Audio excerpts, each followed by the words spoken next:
நாளைக்கு கணு பொங்கலுக்காக ப்ரீ ப்ரிப்பரேஷனுக்காக புளிக்காய்ச்சல் காய்ச்சிருக்கேன். இதுக்கு தேவையான பொருட்கள் என்னென்னனாக்கா, முதல்ல பொடி பண்ணிக்கிறதுக்கு தனியா, கடலைப்பருப்பு, மிளகாய் வத்தல், 2 வெந்தயம், கருவேப்பிலை எல்லாத்தையும் போட்டு வெறும் சட்டியில் வறுத்து வச்சுக்கணும். அதுக்கப்புறம் கடுகு, கடலைப்பருப்பு, நிலக்கடலையை தொளி உரித்து, நிலக்கடலை, கருவேப்பிலை, கிள்ளி வச்ச மிளகாய் இது எல்லாத்தையும் தாளித்து கொட்டிக்கிட்டு புளிக்கரைசலையும் நமக்கு தேவையான அளவு என்ன புளியோ அதில் ஊற்றி கொதிக்க விடும்போது, கொதிச்சுட்டே இருக்கும்போது கொஞ்சம் மஞ்சள் பொடியும் போட்டு பெருங்காயத்தையும் போட்டுன்றணும். நல்லா கொதிக்கும் போது நம்ம எடுத்து வச்ச அந்த இன்க்ரீடியன்ஸை எல்லாத்தையும் பொடி பண்ணிட்டு வரணும்.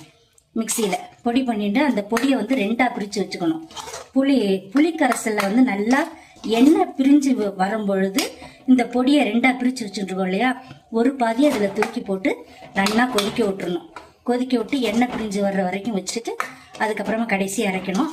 இன்னொரு பாதியை ரெடி பண்ணி பாக்ஸில் போட்டு வச்சுக்கணும். சாதம் கிளறும் போது சாதத்தில் இந்த புளிக்காய்ச்சலையும் போட்டு அந்த பொடியும் போட்டு நல்லெண்ணெய் விட்டு கிளறி எடுத்தாச்சுன்னா புளியஞ்சாதம் கோயில் புளியோதரை மாதிரி பிரமாதமாக இருக்கும்.